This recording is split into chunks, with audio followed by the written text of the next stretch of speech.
नमस्कार साथियों, मैं गणेश शर्मा आपके अपने YouTube चैनल RIS गणेश में आप सभी का स्वागत करता हूं, अभिनंदन करता हूं। साथियों, बहुत दिनों के बाद आज मैं आपके सामने ये वीडियो आपकी ही मांग पर लेकर आया हूं।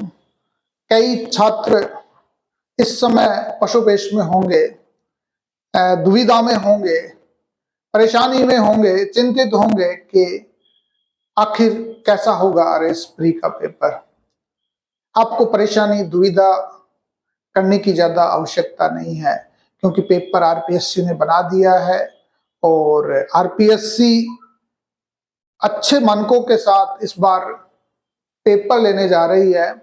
और आज जो IT का युग है, इस IT के युग में आपके पास में इंफॉर्मेशन का बहुत बड़ा भंडार है। बस आपने उन भंडार में से जो महत्ता है, महत्वपूर्ण प्रश्न है, उन प्रश्नों में महत्वपूर्ण डाटाज है, उन डाटाज को आपने कलेक्ट किया होगा और उसके अकॉर्डिंग आपने तैयारी की होगी। और आपकी तैयारी इस समय चरम सीमा पर है और आपकी नहीं, इस परीक्षा को जो भी गंभीर छात्र दे रहे हैं उन सबका स्तर बहुत अच्छा है। साथियों, जो ये एग्जाम्स है, ये राज्य का सबसे प्रतिष्ठित एग्जाम्स है। इस प्रतिष्ठित एग्जाम्स के लिए आपकी तैयारियां ही मायने नहीं रखते, आपका अध्ययन ही मायने नहीं रखता। आपके मायने रखती है एक तो धैर्य, एक संयम, एक आप 3 घंटे में किस प्रकार से अनुशासित रहते हैं और कॉन्फिडेंस के साथ कामकाज करते हैं, ये ज्यादा मायने रखता है। तो मैं इसी रणनीति को आज आपको बताने जा रहा हूं ताकि आप प्री आसानी से क्रैक कर सके। क्योंकि आपने कितनी भी तैयारी की हो, किसी ने कितना भी किया हो, आपने हिस्ट्री पढ़ा, पॉलिटी पढ़ा, इकोनॉमी पढ़ा, ये सारी चीजों मुझे बताने की जरूरत नहीं है, क्योंकि आपकी तैयारियां हो चुकी है। बस अब तो आपको एग्जाम्स क्रैक करने पर फोकस करना है। तो 2 दिवस आपके शेष रहे हैं और शेष रहने के बाद में आपको करना क्या है, ये हमें देखने की जरूरत है। हम गत RS की परीक्षा की कट ऑफ्स देखे, 2013 की, 2016 की, 2018 की, 2021 की, ये कट ऑफ ज्यादा नहीं रही है। वही स्थितियां रही है कि जैसे हम बात करें 2013 में कट ऑफ 63 थी, उसके बाद में घट के 60 के आसपास रह गई। 2016 में ये 78-77 के आसपास थी, 18 में भी इतनी ही थी, 78। और 2021 में कुछ थोड़ी सी ज्यादा बढ़ी, वो 84 के आसपास हो गई। तो कट ऑफ बढ़ना तो लाजमी है कि इस बार कट ऑफ बढ़ेगी, क्योंकि ये एग्जाम्स 2 साल बाद हो रहा है। इस दौरान जो बच्चे हैं उन्होंने टीचर्स के एग्जाम्स दिए हैं, उन्होंने UPSC एग्जाम्स दिया है और पूरे समर्पित भाव से RS की परीक्षा में लगे हुए हैं। इसलिए यहाँ कट ऑफ बढ़ने की संभावनाएं तो बनती है, लेकिन आपको 90 से 100 अंक किस प्रकार से हासिल हो, इस पर हमें रणनीति बनाने की जरूरत है। साथियों, जो कट ऑफ रहेगी आपके 90 से 100 के अंक के बीच में रहेगी, जिससे मतलब ये निकलता है कि यदि आपके 70 से 75 प्रश्न आपके काट पीट कर सही हो जाते हैं तो आप इस एग्जाम्स को आसानी से क्रैक कर सकते हैं। इसलिए हमें 3 घंटे की रणनीति में 70 से 75 प्रश्नों को करने की सोचना होगा कि हम ये प्रश्न एक्यूरेसी के साथ कैसे करें। 2-3 बदलाव इस बार हुए हैं RPSC के द्वारा। RPSC के जो सेक्रेटरी हैं रामनिवास मेहता, उन्होंने ये बात बोली है कि इस बार जो पेपर होगा वो पेपर बड़ी एक्यूरेसी के साथ बनाया जाएगा। दूसरी बात उन्होंने ये बोला है कि इस बार गफलत होने की संभावनाएं नहीं है और गफलत होने की संभावनाओं को नगण्य किया गया है।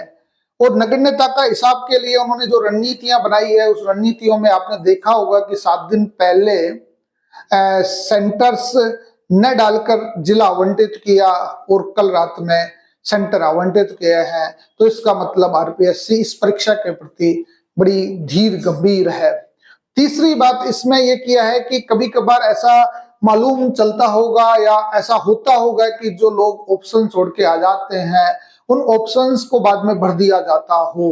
ऐसे कयास जो लगाए जाते हैं, ऐसी संभावनाएं बनती हैं, उनको भी इस बार नकार दिया गया है। आरपीएससी के द्वारा 5वां ऑप्शन इस बार डाला गया है। यदि आप 5वें ऑप्शंस को नहीं करते हैं तो वो नेगेटिव माना जाएगा, और यदि आप 10% से ज्यादा, मतलब 150 में से 15 प्रश्न से ज्यादा यदि आप 5वें ऑप्शंस में नहीं भरते हैं या खाली छोड़ देते हैं तो आपकी कॉपी जांच नहीं की जाएगी। तो ये बात सबसे बड़ी बात देनी है कि जो 5वां ऑप्शंस हमें खाली नहीं छोड़ना है। यदि आप जितने भी प्रश्न अटेम्प्ट करते हैं और उसके बाद में जो अटेम्प्ट नहीं करते हैं, नोट अटेम्प्टेड वाले प्रश्न है, उन प्रश्नों में 5वां कॉलम अवश्य भर देना है। कभी कभार बच्चा जल्दबाजी में गलती कर बैठता है कि चौथा ऑप्शंस को वो 5वां ऑप्शंस में गोले काले कर दे ताकि वो नोट अटेम्प्टेड न हो जाए। इस बात का हमें ध्यान रखना होगा। ये बात अच्छी तरीके से आप देख लीजिए कि जो 5वां ऑप्शंस है वो 5वां ऑप्शन सही ढंग से भरा हुआ है कि नहीं है। तीसरी बात हमें ये करनी पड़ेगी कि इस बार जो आप तैयारी कर रहे हैं उस तैयारी में आपका करंट अफेयर्स बहुत अच्छा हो गया होगा। जो अभी हाल ही में स्पेशली जुलाई अगस्त सितंबर में जो घटनाएं घटित हुई है उन पर आप अत्यधिक फोकस कीजिए, क्योंकि प्रश्न पेपर जो बना है अभी, ये प्रश्न पत्र 20 सितंबर के बाद में ही बना है ताकि नकल की संभावनाओं को आरपीएससी के द्वारा कम किया जाए। तो इसलिए जो करंट अफेयर्स आएगी वो अधिकांश से जुलाई अगस्त और सितंबर माह से जुड़ी होगी। इसको आपने तैयार कर लिया होगा।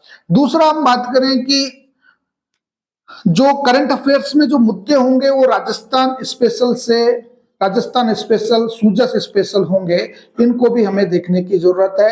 और जो पत्रिका भास्कर में जो न्यूज आती थी, उन न्यूज आने को आपने नोट कर लिया होगा, वो भी काफी मायने रखते हैं। इन चीजों को आप देख लीजिएगा। अब आप बात ये आती है कि हम कितने प्रश्न करें जो हमारा प्री सिक्योर हो जाए। साथियों, जब आप पेपर दें तो सबसे बड़ी बात यह है कि पेपर एक्यूरेसी मांगता है। ये एग्जाम्स आपका केवल स्क्रीनिंग टेस्ट है साथियों, स्क्रीनिंग ओनली। और स्क्रीनिंग ओनली है तो स्क्रीनिंग ओनली में आरपीएससी या यूपीएससी कोई भी ऐसे एग्जाम्स लेता है वो केवल आपकी स्क्रीन इस आधार पे करता है कि आप मुख्य परीक्षा के लिए गंभीर हो कि नहीं हो। तो यहाँ गंभीर छात्र की परख करने के लिए एग्जाम्स लिया जा रहा है। तो इसमें ये देखिए कि हम सीरियस कैंडिडेट हैं कि नहीं। यदि आप सीरियस कैंडिडेट हैं तो एक्यूरेसी पे आपको ध्यान देना होगा और कोशिश करनी होगी कि एक्यूरेसी आपकी होनी चाहिए अधिकांशतः। गणित और रीजनिंग के प्रश्नों में 100% एक्यूरेसी रखिएगा। यदि आपसे कोई गणित और रीजनिंग के सवाल नहीं आते हैं तो उन प्रश्नों को अटेम्प्ट मत कीजिएगा। जो प्रश्न जो होंगे वो सही होंगे, तो इसलिए एक्यूरेसी यहाँ मायने रखती है। दूसरी बात ये आती है कि इतना बड़ा एग्जाम से 6 लाख लोगों ने आवेदन किया है, जिसमें से कम 2 लाख तो गंभीर छात्र हैं ही जो पढ़ाई कर रहे हैं। तो ऐसी स्थिति में कॉम्पिटिटिव भावना कुछ ज्यादा है। तो हेल्दी कॉम्पिटिटिव बनाने के लिए आपको ज्यादा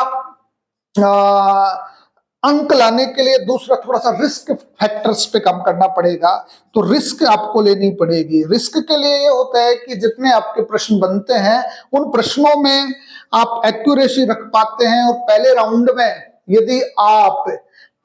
में यदि आप मेरे हिसाब से 80 से 100 प्रश्न अटेम्प्ट करते हैं तो आपको दूसरे राउंड में कम से कम 120-130 तक पहुंचने चाहिए। और मैं तो यही कहूंगा कि यदि आप सभी प्रश्नों को हल करने का प्रयास करते हैं तो आपका सिलेक्शन के चांसेस ज्यादा बनते हैं। कोई कहता है कि साहब कट ऑफ तो 84 ही जाती है, गई है पिछली बार, अब तक की हाईएस्ट है 90 चली जाएगी। 90 का मतलब 70 प्रश्न होते हैं, तो 70 प्रश्नों में 100 प्रश्न अटेम्प्ट करके आ जाइए, क्या फर्क पड़ता है। साथियों, आज का जो ये सिनेरियो है, जो एग्जाम्स है, वो केवल स्क्रीनिंग का नहीं रहा है। ये केवल स्क्रीनिंग नहीं है, छटनी नहीं है, वरन इसमें कॉम्पिटिटिव भी है। तो कॉम्पिटिटिवनेस ज्यादा होने की वजह से, हाई कॉम्पिटिटिवनेस होने की वजह से आपको रिस्क लेने की जरूरत है। और जब आप रिस्क लेंगे तभी आप इस एग्जाम्स में पास हो सकते हैं, क्योंकि जो प्रश्न होंगे वो प्रश्न ऐसे प्रश्न नहीं है जो कोई भी प्रथम दृष्टया ही उत्तर दे सके, उसके लिए आपको सोचने समझने को मजबूर होना पड़ेगा और आपके जो वस्तुनिष्ठ प्रश्नों में एलिमिनेशन सिस्टम को अपनाना पड़ेगा। और इस एलिमिनेशन सिस्टम में आपको ऑप्शंस पे टिक करना पड़ेगा। एक मैं बात आपसे कहना चाहूंगा कि यदि वास्तव में आपने तैयारी की है और पूरा सिलेबस तैयार किया है तो आपको 150 में से 150 अटेम्प्ट करने चाहिए। कोई कहता है कि साहब मेरा तो तैयार ही नहीं है, मैंने तो तैयार ही नहीं किया, क्योंकि 4 महीने, 3.5 महीने, 4 महीने आपको इस एग्जाम्स के लिए मिले हैं और इस एग्जाम्स में मिलने के लिए और पहले से आपको पता भी था कि 6 महीने पहले से कि आरएस की वैकेंसी आने वाली है। इसका मतलब आपका सिलेबस पूरा तैयार है, आपने टॉपिक टू टॉपिक तैयार किया है। तो इसका मतलब सीधा सा यह है कि आप 150 प्रश्न अटेम्प्ट कर सकते हैं। और जब 150 प्रश्न अटेम्प्ट कर सकते हैं तो आपने पढ़ाई की है, तो पढ़ाई की है तो मैं तो सीधा सा मानता हूं कि 150 प्रश्न आपने अटेम्प्ट किए, 90 प्रश्न आपके सही हो गए और 60 प्रश्न आपके गलत हो जाते हैं। ये तो मैं बहुत बड़ा आपको बता रहा हूं कि 60 प्रश्न आपके गलत हो जाए। 60 प्रश्न गलत नहीं होंगे, यदि आप 150 करते हैं तो आपके ये प्रश्न 110 सही होंगे, 140 गलत होंगे। तो 40 गलत सही होंगे तो ये प्रश्न बनते हैं आपके लगभग 97 प्रश्न, जो आपको 115 120 अंक तक ले जाएगा। लेकिन यदि आपका ये स्थिति भी बनती है तो 90 प्रश्न आपके सही हैं और 60 गलत हो गए तो 20 नंबर काट दो, इसमें 20 प्रश्न काट दो तो 70 प्रश्न आपके सही हो जाते हैं और 70 प्रश्न का मतलब होता है 92 अंक।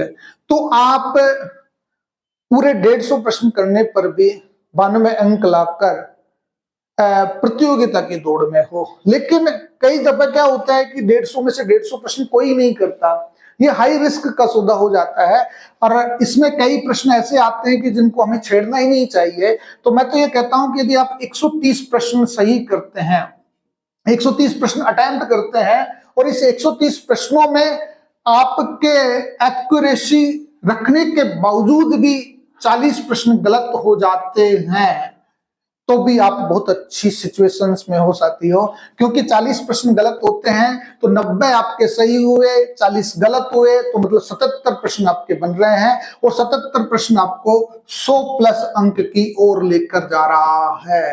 तो मेरी आदर्श स्थिति में यही बताऊंगा कि आपको 120 से 140 के आसपास प्रश्न अटेम्प्ट करने चाहिए और जब प्रश्न अटेम्प्ट करें पूर्ण मनोयोग के साथ में, एक्यूरेसी के साथ में, और जो डबल ऑप्शंस वाले जो संशय है उनमें हाई प्रायोरिटी के आधार पर उत्तर देने का प्रयास कीजिए।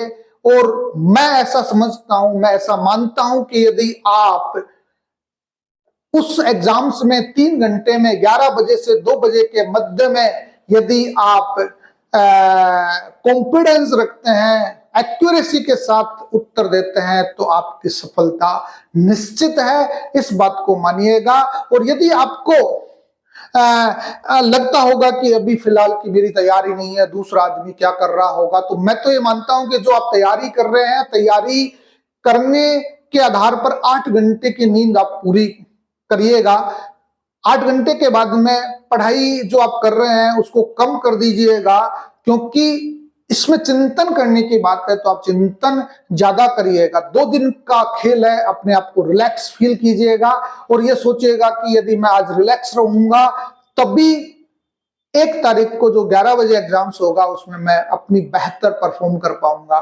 तो ऐसा काम कीजिए कि आप रिलैक्स होइए, खाना अच्छा खाइए, हाई न्यूट्रिशंस के भोजन लीजिए, कोई तली भुनी चीजों का सेवन कम कर दीजिए और आप परीक्षा में बड़े कॉन्फिडेंस के साथ में जाइएगा। आपको अग्रिम शुभकामनाएं, आप इस परीक्षा में सफल हो। बहुत बहुत धन्यवाद।